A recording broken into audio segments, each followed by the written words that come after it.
Je vais vous présenter en quelques lignes Madame Razika Adnani, qui ne la résumeront pas parce que moi, d'après mes recherches, ce que j'ai pu apprendre d'elle, c'est une grande dame et qui a abordé des sujets pas faciles, surtout dans les conjonctures actuelles.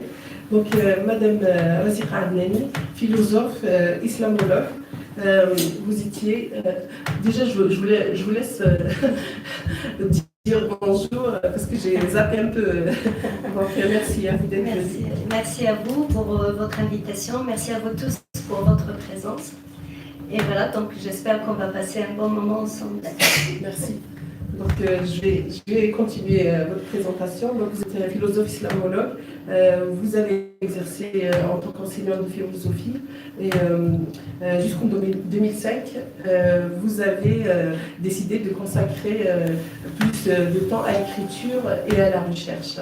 Et ensuite, en 2001 et 2003, vous avez écrit deux manuels périscolaires en philosophie en langue arabe, Al-Kafi Fil-Safa, destiné aux lycéens, sur l'art de disserter en philosophie, suivi de deux dictionnaires, c'est ça, pour seconde et première et terminale.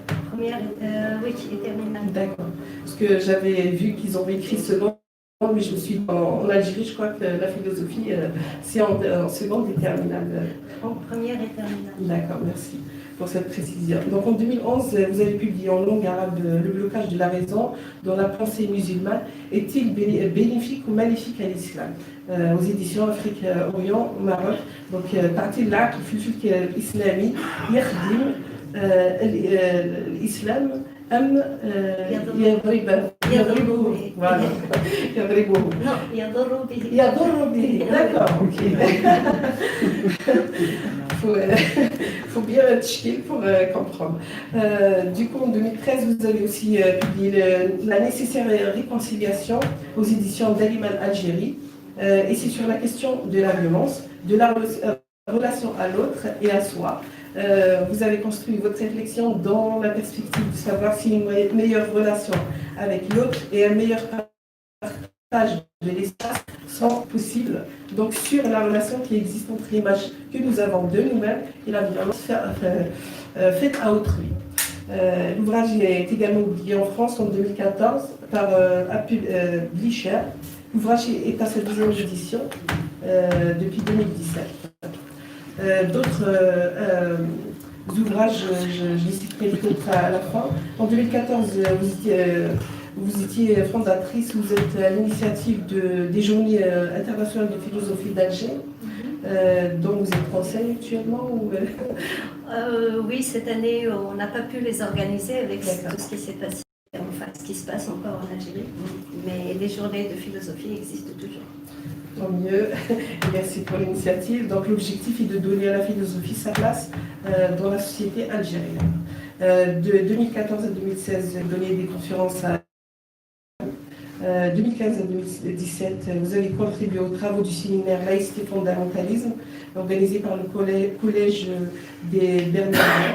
À partir de 2016, vous travaillez en collaboration avec le ministère de la Justice, avec la direction de la protection judiciaire et de la jeunesse des PPJJ, puis avec le ministère de l'Intérieur dans le cadre de la formation professionnelle des professionnels qui s'occupent des jeunes radicalisés. En décembre 2017, vous avez publié Islam, quel problème? Les défis de la réforme aux éditions Blischer. L'ouvrage est également publié aux éditions Afrique Orient Maroc en 2018.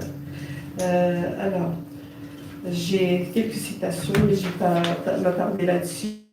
Pour donner un ensemble de conférences sur la pensée musulmane également.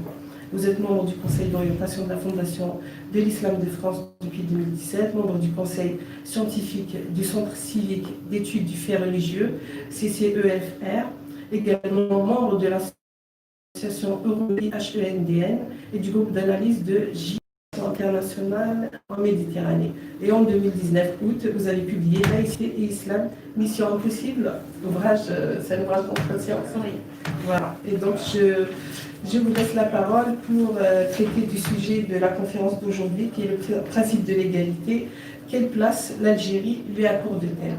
Du coup, ma question, alors, qu'est-ce que c'est ce principe de l'égalité selon vous?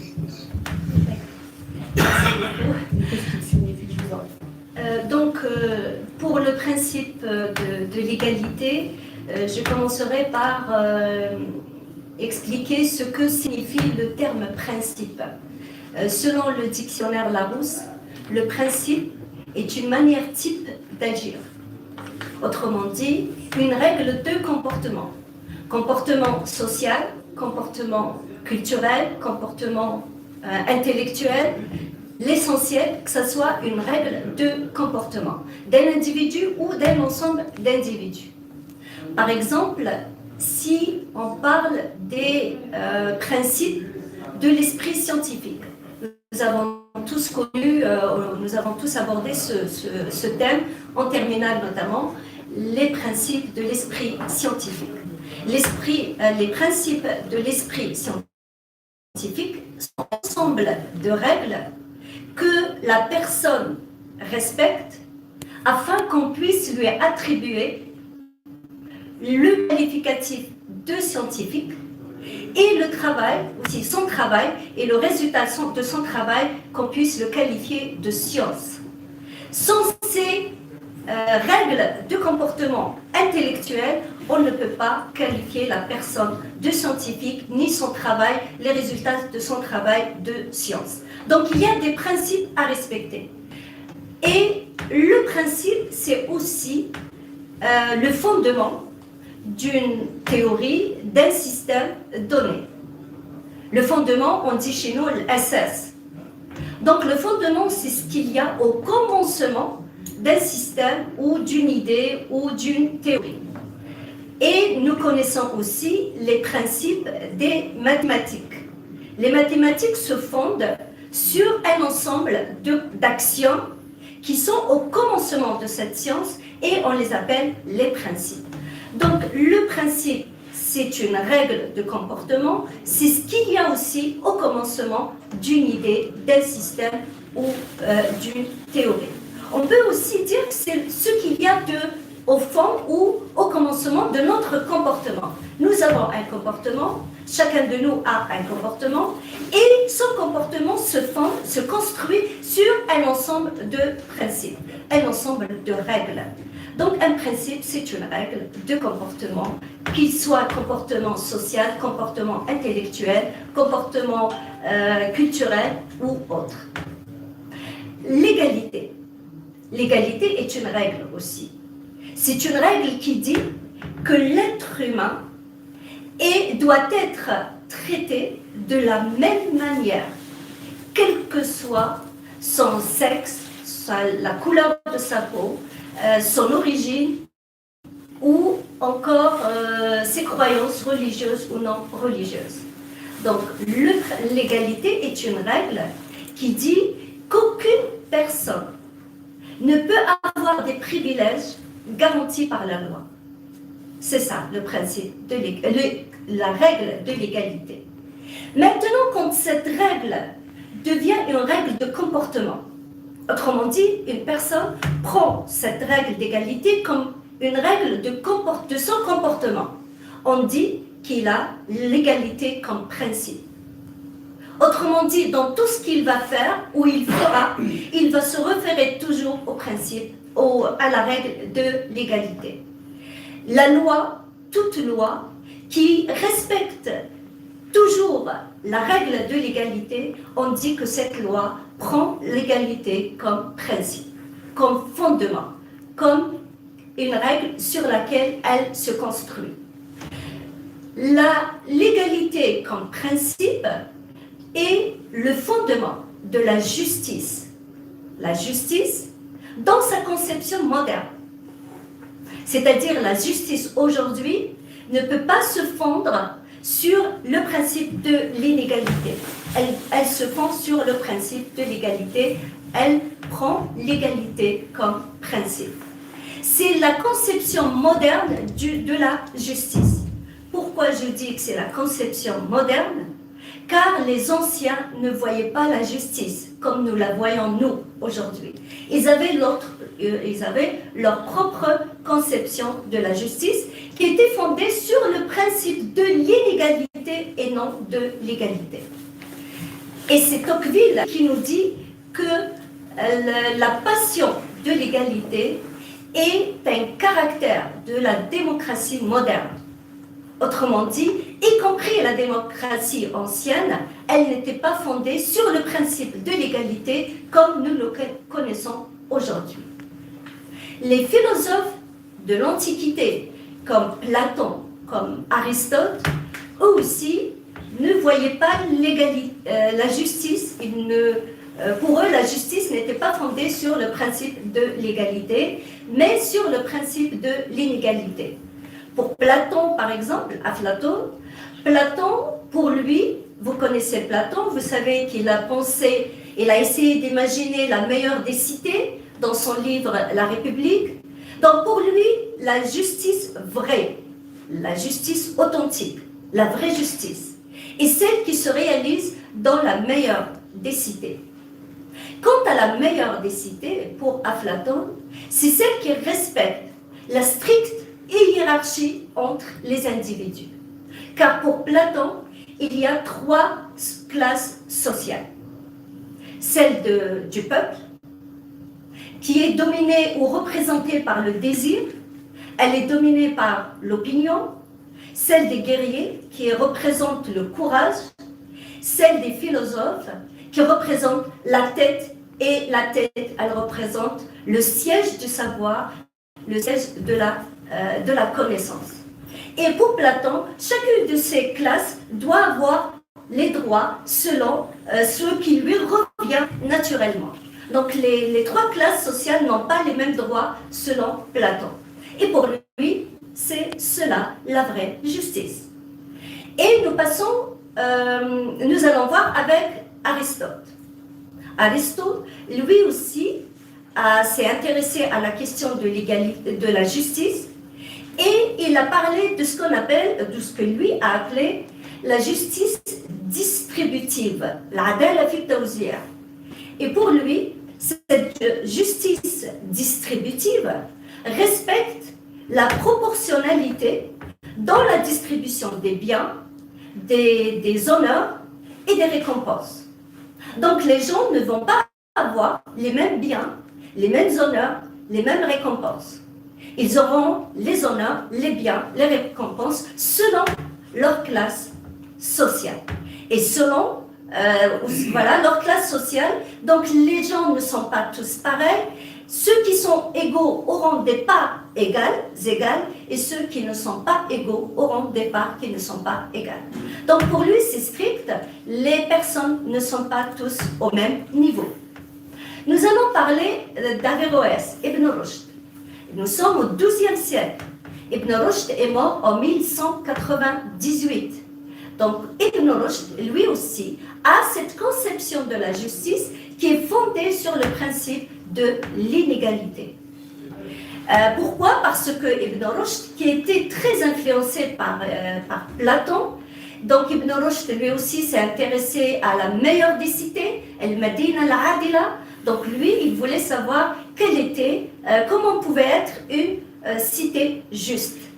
Pour lui, une cité juste est la cité qui applique strictement la loi divine. Disons aujourd'hui al-Sharia.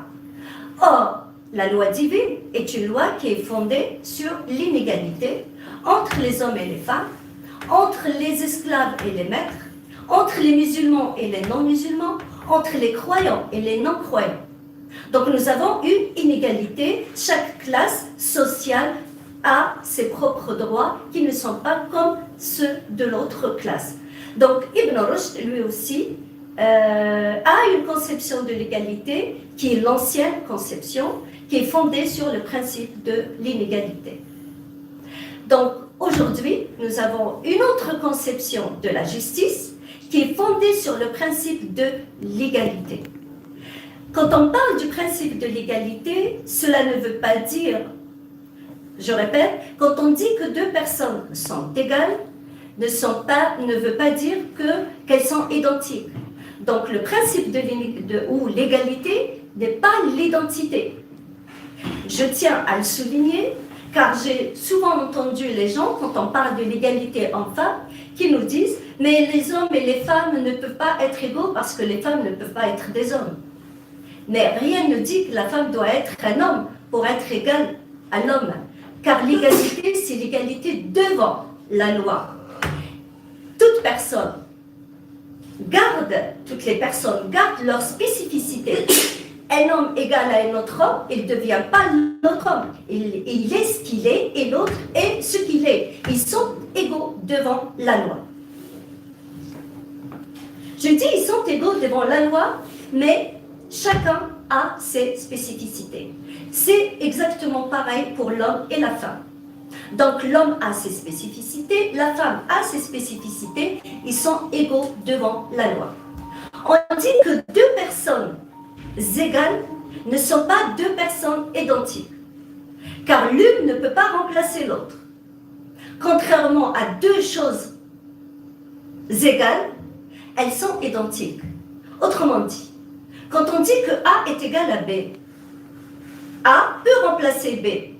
Dans un exercice, vous dites A est égal à B, vous pouvez remplacer A par B et B par A. Car A est égal à B signifie que A est identique à B. Mais ce n'est pas le cas des personnes. Les personnes, elles sont égales devant la loi, mais elles ne sont pas identiques. Donc l'égalité n'est pas l'identité.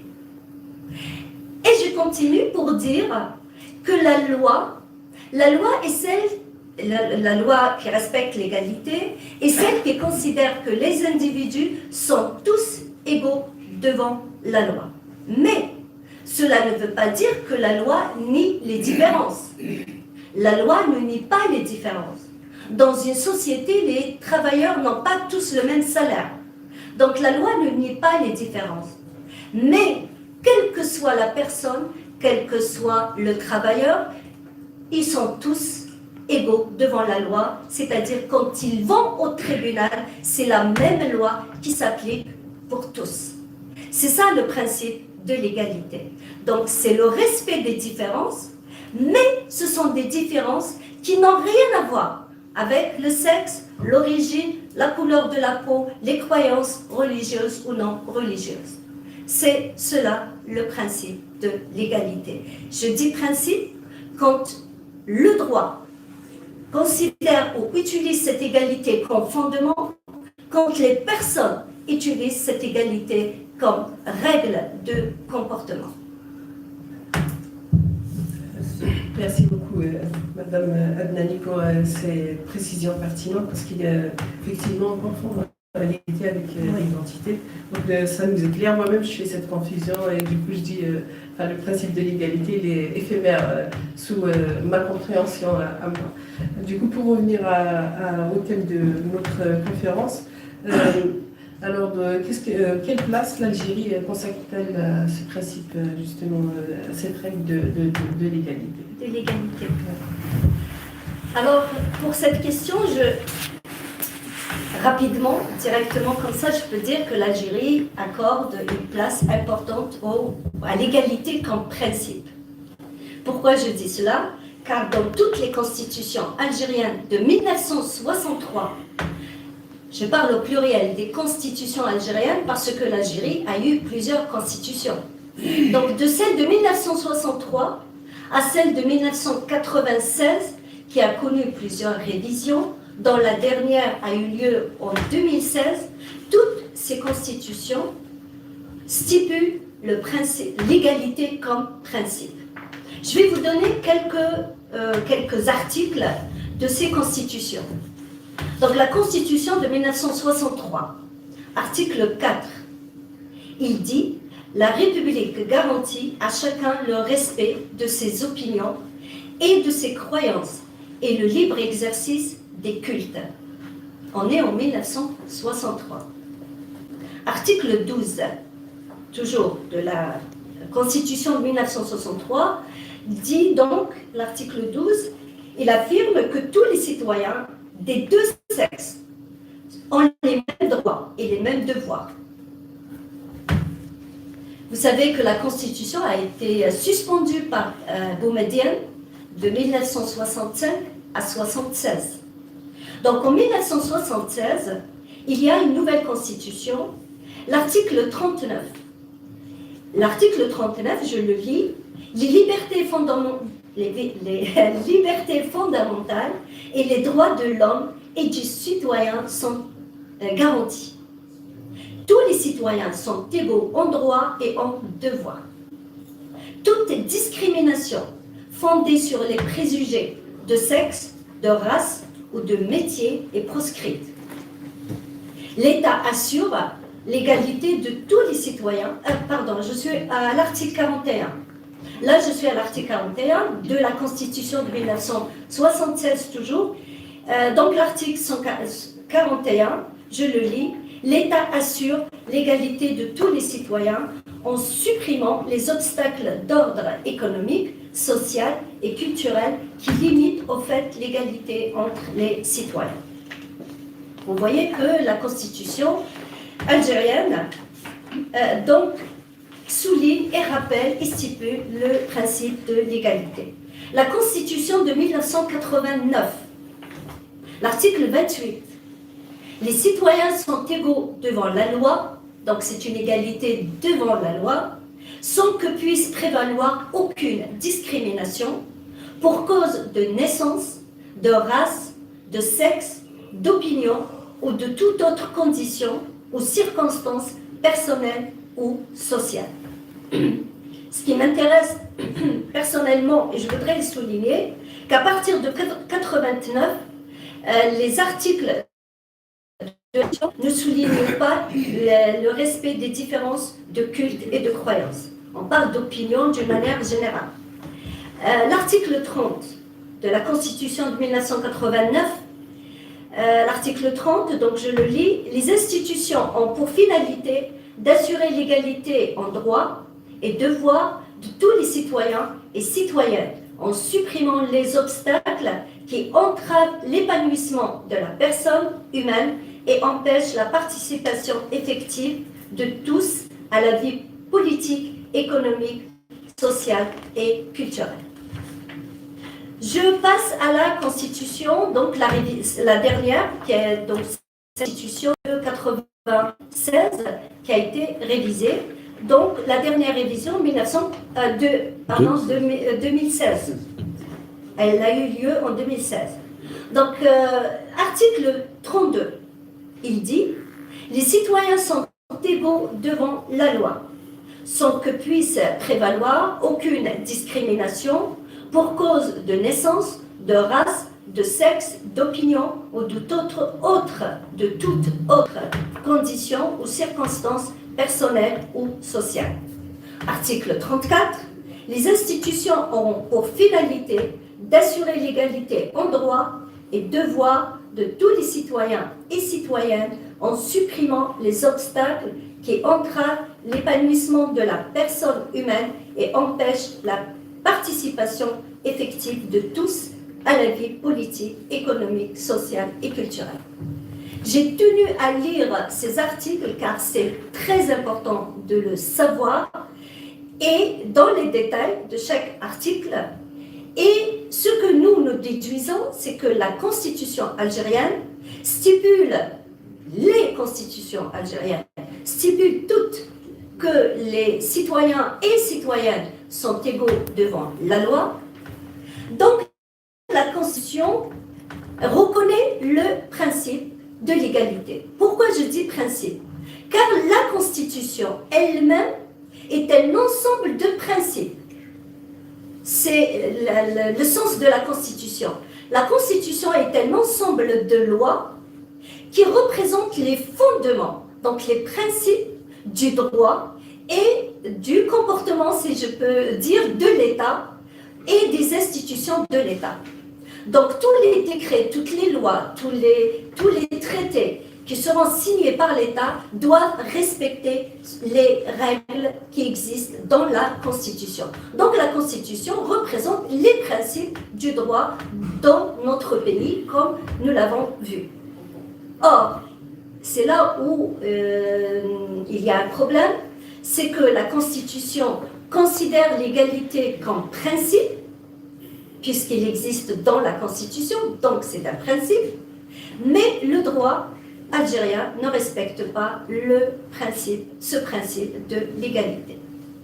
Il ne le respecte pas, j'espère que... Est-ce que vous pouvez nous expliquer pourquoi l'État, justement, ne respecte pas ce principe d'égalité? Le principe d'égalité n'est pas respecté par la loi, et la première preuve, ou le premier argument que vous connaissez tous, c'est le Code de la famille, le Code algérien de la famille, qui a été promulgué en 1984, révisé en 2005. C'est un code qui est fondé sur l'inégalité entre les hommes et les femmes. Donc, il ne respecte pas la Constitution algérienne. Nous avons vu que toutes les constitutions disent que les Algériens et les Algériennes, donc les citoyens et les citoyennes, sont égaux devant la loi. Et à côté, nous avons un code de la famille qui ne respecte pas le principe de l'égalité. Donc on peut dire que le principe de l'égalité est théorique en Algérie. Il existe dans la Constitution, mais il n'est pas respecté.